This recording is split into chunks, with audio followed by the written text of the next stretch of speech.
What if the most powerful religious institution on Earth has been guarding secrets that could shatter everything we believe about history, science, and reality itself? Deep beneath marble floors and golden domes, behind walls that have stood for centuries, there are things the Vatican has never wanted you to know. Things that make governments nervous. Things that challenge the very fabric of our understanding. Stay until the end, because what you're about to discover might change how you see the world forever. The Vatican isn't just a place of prayer and ceremony. It's a fortress of knowledge. A vault of mysteries accumulated over 2,000 years. While millions visit St. Peter's Square every year, most have no idea what lies beneath their feet or locked behind doors that never open to the public. This isn't about faith. This isn't about religion. This is about power, control, and secrets so profound that entire departments exist solely to keep them hidden. Let's start with something that sounds like science fiction but might be closer to reality than anyone admits. We're talking about visitors from beyond our world. Not the kind you read about in tabloids, but something far more documented, far more institutional, and infinitely more unsettling. According to David Grush, a former intelligence officer with the United States Air Force, the Vatican didn't just learn about non-human visitors recently. They've known for decades, maybe longer, and they played a crucial role in transferring extraterrestrial technology to the American government. Here's where it gets strange. In the late 1930s, during Mussolini's reign over Italy, something unusual crashed near the city of Magenta, just outside Milan. Not a plane. Not a weather balloon. Something else entirely. The Italian dictator, always paranoid about rivals, ordered absolute secrecy. He feared the discovery might fall into the hands of enemies, Germany, England, France, anyone who could turn it into a weapon. But what happened next is what makes this story truly bizarre. After World War II ended and Mussolini was gone, Pope Pius XII allegedly contacted the United States government. Not to confess. Not to warn, but to inform them about the craft. To tell them it existed and to help arrange its transfer. Think about that for a moment. The head of the Catholic Church, quietly facilitating the movement of alien technology across continents. Why would the Vatican even know about it? Why would they care? Grush claims the Holy See had maintained a discreet relationship with non-human intelligences for years, perhaps centuries. He says he's seen classified reports and spoken to people directly involved in the recovery operation, but security protocols prevent him from naming names or showing hard evidence. Skeptics, of course, dismiss the whole thing as classic conspiracy theory material. But here's the thing. If any institution on this planet has the resources, the secrecy, and the historical continuity to maintain contact with something beyond human understanding, it would be the Vatican. They've guarded secrets for 2 millennia. They've survived empires, wars, revolutions. They have archives so vast that even their own scholars can't catalog everything. So why wouldn't they keep this quiet too? The question isn't whether they could hide it. The question is why they would want to. What would the Vatican gain from keeping humanity in the dark about life beyond Earth? What deal was made? And with whom? That silence, that refusal to confirm or deny, only makes the story more credible. Now, let's shift to something older. Something darker. Hidden somewhere within the Vatican's endless corridors, according to persistent rumors, is a book that should not exist. It's called the Grand Grimoire, though some translations call it the Red Dragon. This isn't just another dusty medieval manuscript. This is allegedly a manual for summoning and negotiating with entities most people don't even believe in. Demons. Fallen angels. And at the center of it all, the bearer of light himself, Lucifer. The origins of this text are murky at best. Some claim rudimentary versions circulated as early as the 15th century. Others say it took shape much later, perhaps in the 17th century, when Europe experienced a resurgence of interest in the occult. What seems clear is that much of its structure echoes writings attributed, dubiously, to King Solomon, the legendary ruler who supposedly commanded spirits and deciphered supernatural secrets. According to surviving descriptions of copies, the Grand Grimoire contains invocations, pacts, and procedures designed to place the reader face to face with forces that normally remain hidden from human sight. It's not just a book. It's a forbidden operating manual, one that many believe should never have been written. But here's the biggest mystery. Where is the original? For centuries, whispers have circulated that the Vatican guards an authentic version of this manuscript in its documentary catacombs, far from light, far from any researcher. Some say this is protection, preventing dangerous knowledge from escaping into reckless hands. Others argue the opposite. The Church keeps the book to study it, understand it, and prepare against what it describes. Even if there's no concrete proof the book exists, let alone that it's in the Church's possession, the rumor persists stubbornly, surviving generation after generation, as if the myth itself has life and will of its own. Cursu essa lucura? Se inscrive pra neo perder ok tempor vir. But let's talk about something the Vatican absolutely does possess. Something stranger than any grimoire. In the 1960s, an Italian priest named Father Pellegrino Ernetti made a claim so outrageous that it should have been dismissed immediately. Yet it wasn't. Ernetti was a respected scholar, an expert in sacred music, and curiously, an experienced exorcist. He said he had been part of a confidential group within the Vatican itself. A team of brilliant religious minds and scientists brought together in absolute secrecy. And the result of their collaboration was a device unlike anything the world had ever seen. A machine capable of capturing echoes of time, of tuning into moments already lived by humanity. He called it the chronovisor. Ernetti claimed he had used the chronovisor personally, and not to see just any event, but one of the most symbolic in Christian history, the crucifixion of Jesus. He said he watched the entire scene and even managed to capture a photograph. The image circulated for a few years but never underwent serious verification. To many, it looked like a fabrication.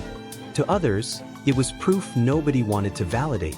However, no other member reportedly saw the device. No official document surfaced. And the Vatican, as it always does when something escapes its narrative control, remained in absolute silence. It neither confirmed nor denied. It simply let the story float alone. Still, the legend found fertile ground in paranormal research groups. Some see the chronovisor as a possible weapon, an instrument capable of altering the very concept of historical truth. Imagine someone using a machine like that to prove anything, or to create testimonies impossible to refute. Others, more skeptical, suggest Ernetti may have fabricated everything, driven by faith, idealism, or even the desire to leave a particular legacy. Whether it existed or not, the idea that the Vatican could possess technology to observe the past raises a terrifying question. If they can see what happened, what else are they watching? And what are they choosing not to show us? Now, here's where things get truly eerie. In the heart of St. Peter's Square, where crowds gather to receive papal blessings, stands a monument that seems Roman, Christian, originally Vatican in every detail.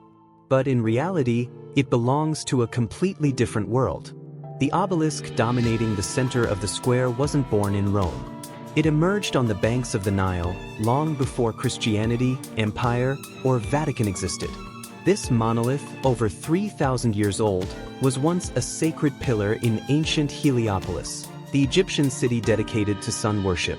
In its prime, it witnessed pharaonic rituals, priests invoking deities, and pilgrims seeking the light of Ra.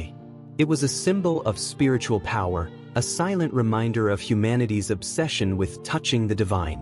But centuries later, the obelisk's fate took an unexpected turn.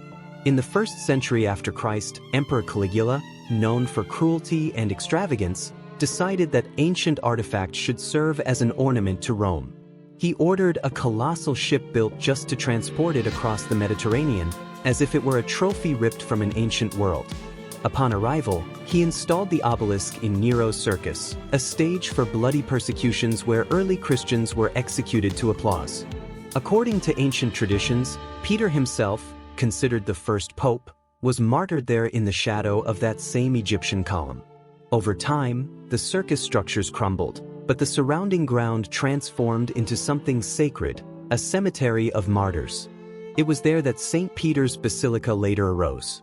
Thus, the obelisk that once served sun worship and later witnessed violence against early Christians ended up becoming part of the symbolic heart of the church. Its current position, right in the center of the square, was only defined in the 16th century under the command of Pope Sixtus V. A gigantic operation involving nearly 900 workers, horses, and an elaborate cable system moved the stone of over 300 tons. At the time, this was seen as an almost miraculous feat of engineering. After centuries crossing cultures, religions, and empires, the obelisk became more than a recycled pagan monument.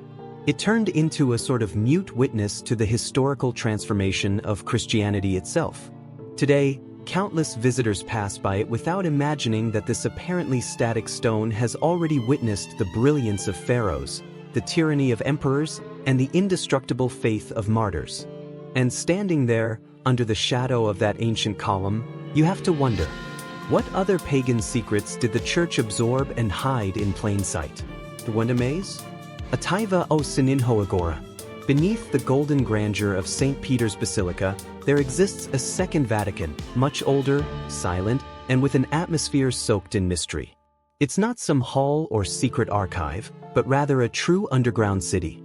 A gigantic necropolis hidden several levels below the current floor of the basilica, where the past rests in overlapping layers. When archaeologists arrived there, they found a Roman cemetery from the 1st century after Christ, a place where pagan citizens buried their dead before Christianity even existed as a social force. Tombs decorated with classical symbols, Latin inscriptions, and offerings to gods of the time reveal a world completely distinct from what's seen today on the surface. Above that most ancient layer, another surprise. Burials from the 5th century, a period when Rome was living through a great spiritual transition. There, symbols of different beliefs share the same space. Pagan mythological figures coexisting with Christian crosses, as if recording the exact moment when one faith overlaid another. It's a rare portrait of the encounter between traditions that for centuries shaped the European continent. And as if all that weren't enough, researchers discovered that before the Renaissance basilica existed, there was already a medieval church built on that same funerary ground. This detail completely changes the perspective on the place. It indicates that long before Michelangelo's domes dominated Rome's horizon, the site was already considered sacred.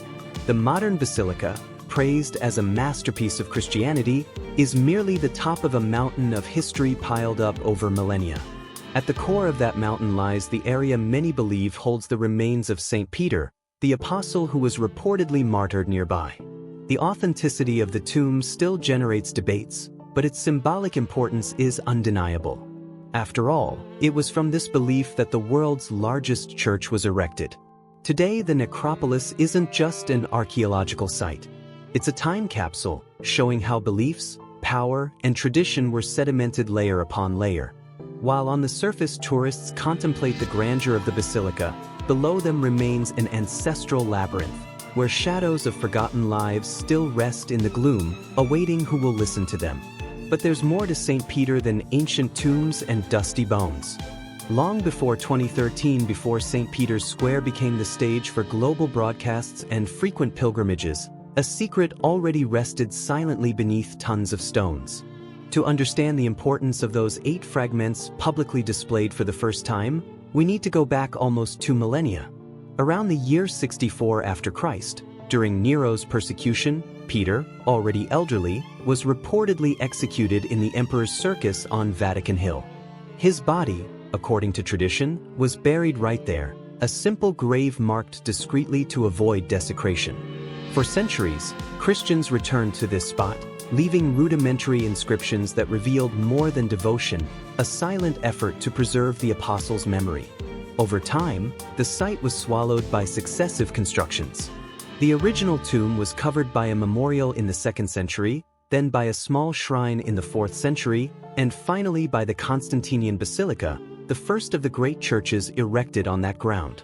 There, under layers of marble and history, the tomb was forgotten.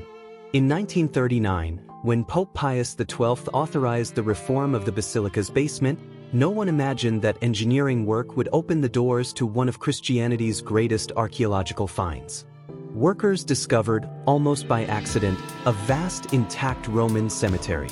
The Vatican, realizing the magnitude of the discovery, initiated discreet excavations. Few knew, even fewer had access. For years, archaeologists, priests, and specialists worked under the basilica floor, lit only by improvised lamps, recording every niche, every ossuary, every inscription. Among walls decorated with primitive Christian symbols, they found what many considered unlikely: a set of bones deposited in a cavity of a red wall next to an ancient Greek inscription, Petros Iani, meaning Peter is here. It was a powerful clue but still not conclusive. Analysis of the bones began in the 1950s and extended for decades. Specialists concluded they belonged to an elderly man, robust, who lived in the 1st century. Moreover, the fragments carried traces of soil compatible with the exact place where Peter would have been buried before being transferred to the sanctuary wall. But the Vatican deemed it prudent to keep the finding in absolute secrecy. Publishing something without certainty could generate a gigantic crisis. Therefore, they chose to wait for new scientific methods to reinforce conclusions. Only in the 21st century, with advances in forensic analyses, dating, and archaeological studies, did the Holy See feel safe to take a step that had been postponed for 70 years. And then, on November 24, 2013, under the sun of St. Peter's Square, the small stone box was opened to the world. For many, just a ceremony. For others, a return to the origins of faith. For historians, archaeologists, and silent guardians of the archives, it meant the closure of a story begun in the 1st century. The exhibited fragments weren't just relics. They represented a trajectory of persecutions, secret cults, tomb migrations, clandestine investigations, and institutional prudence. It was finally history being told without curtains. The public display of the bones doesn't close the mystery. On the contrary, it makes it broader. Each fragment carries not only the apostles' possible presence but the memory of all who, over 2,000 years, risked their lives, careers, and reputations to preserve, investigate, and finally reveal to the world what they believed to be the physical testimony of the Church's first leader. Se isoti diksuda quixo cato, aperta o lycagora. Provoque caer mes segredos asim. But not all Vatican mysteries are ancient. Some are shockingly recent. In 1978, a year that would go down in history as the year of the 3 popes, the Catholic Church experienced a shock that still echoes through the corridors of Vatican City. John Paul I, elected as a new light for a papacy marked by challenges, reigned for only 33 days. A brief pontificate, but unforgettable. His sudden death, occurring in the early hours of September 28, opened a chapter that would mix perplexity, suspicion, and gaps that were never fully filled. Albino Luciani, the Pope with the shy smile, was admired for the direct way he spoke about faith and also for his pastoral style, almost always unpretentious. He wasn't a man of confrontations, but he also wasn't one to avoid difficult subjects. Shortly after assuming the pontificate, he began to delve into the administrative mechanisms of the Holy See, and that included the IOR, the Institute for the Works of Religion, known worldwide as the Vatican Bank. Internally, it was said he had started requesting reports, reviewing names, reorganizing commissions. Nothing official had been declared to the public, but those who worked close to him noticed Luciani was trying to understand, point by point, how the complex financial system that sustained the Vatican machine functioned. And that's where one of his greatest challenges lived. At the time, the most influential man commanding the bank was Archbishop Paul Marcinkus, strong, pragmatic, and politically skillful. He commanded the IOR with considerable autonomy. Under his management, rumors constantly surfaced. Risky investments, nebulous relationships with businessmen and politicians, movements rarely explained. Among those characters was Roberto Calvi, president of Banco Ambrosiano. The close relationship between Ambrosiano and IOR raised suspicions from the start, but in 1978 few people had a clear notion of the depth of these connections. Calvi, moreover, belonged to the influential and controversial P2 Lodge, a Masonic organization involved in political and financial scandals that would only be fully exposed years later. It was a complex board, banks on the verge of imminent collapse, networks of political influence, and a religious institution trying to understand how far its own responsibilities went. When John Paul I died, the official explanation came quickly. Heart attack during sleep. But documents, testimonies, and internal divergences made the narrative confusing. Some claimed he enjoyed good health. Others described a man weakened by the accelerated pace of those first days of pontificate. The absence of an autopsy, which should have been done immediately, only increased the feeling that something essential remained unanswered. Since then, scholars, journalists, historians have tried to prudently reconstruct John Paul I's steps in that final month. What did he intend to reform? How far had his internal investigations advanced? And most importantly, who would be affected by his possible changes? The silence surrounding his death is, in itself, a form of answer. And it's not a comforting one. Now let's talk about something that millions have seen but few truly understand. Among the relics that cross generations, few awaken as much curiosity as the Shroud of Turin. It's not just a cloth preserved by time. It's an enigma combining faith, science, and history. Over the centuries, the fabric has accumulated theories, devotion, and controversies. According to Christian tradition, the shroud would have wrapped Jesus' body after his crucifixion. On the yellowed linen fiber, one sees the subtle figure of a wounded man in ways compatible with biblical accounts. Bruises, flagellation marks, and the outline of a wound on the side of the thorax. The documented existence of the shroud officially emerges in 1354 in medieval France, a period when relics like this were intensely disputed and venerated. For centuries, scholars tried to unravel its origin. In 1988, the world watched expectantly as radiocarbon dating was performed by 3 independent laboratories. The results seemed definitive. The fabric dated from the Middle Ages, possibly between the 11th and 13th centuries. For many, that closed the discussion. The shroud would be a later creation, perhaps fruit of devotional rituals, perhaps a symbolic work of art made to represent Christ's suffering. But history doesn't let itself be closed so easily. Among researchers who kept the discussion alive is Barbara Frail, a historian connected to the Vatican's apostolic archives. In her studies, using advanced image analysis techniques, she reported finding almost imperceptible traces of inscriptions scattered across the fabric surface. Traces so fragile they seemed like common stains to the naked eye. These fragments, according to her interpretation, include words in Greek, Latin, and Hebrew, repeating in dispersed form and identification. Funerary Shroud of Jesus of Nazareth. Frail's idea stems from Roman practices recorded in other historical sources. In some executions, especially involving convicts of foreign origin or politically sensitive cases, it was customary to note essential information directly on the shroud. A kind of improvised identification, the rough equivalent of a death certificate. According to this theory, the Shroud of Turin wouldn't have just wrapped a body but also carried, written hastily, the death record of a specific prisoner. However, as happens with almost all studies about the shroud, Frail's proposal hasn't reached consensus. Experts disagree about the interpretation of the marks, about the reliability of reading techniques, and even about whether such inscriptions truly exist. The relic remains at a unique point between history and devotion, where each new research seems to open a door, never close it. Hidden between the ancient stone structures and high walls surrounding the Vatican, there's a passage almost no one notices. A silent path that runs along the fortified perimeter. It's known as the Passetto di Borgo, or more dramatically, the Pope's Escape Tunnel.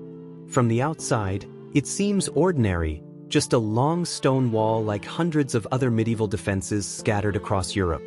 But inside it exists a narrow corridor extending for almost 800 meters, connecting the Vatican directly to Castel Sant'Angelo, the ancient mausoleum of Emperor Hadrian, later transformed into fortress and papal sanctuary. The construction of the Passetto di Borgo began in the 13th century and took more than a century to build. It was more than a feat of architecture. It was a strategic declaration that in times of instability, the head of the church needed an escape route. And at one point in history, that escape route would prove to be a lifeline. In the year 1527, Rome plunged into one of the darkest chapters of its past. The sack of Rome by forces of Emperor Charles V. The city fell into chaos. Churches were looted. Monks, faithful, and innocent civilians were massacred in the streets. Amid anarchy, Pope Clement VII was forced to flee to save his life. The Pasetto became his only means of survival, taking him out of the Vatican in secrecy and safety. The tunnel still exists but is only open to the public on special occasions.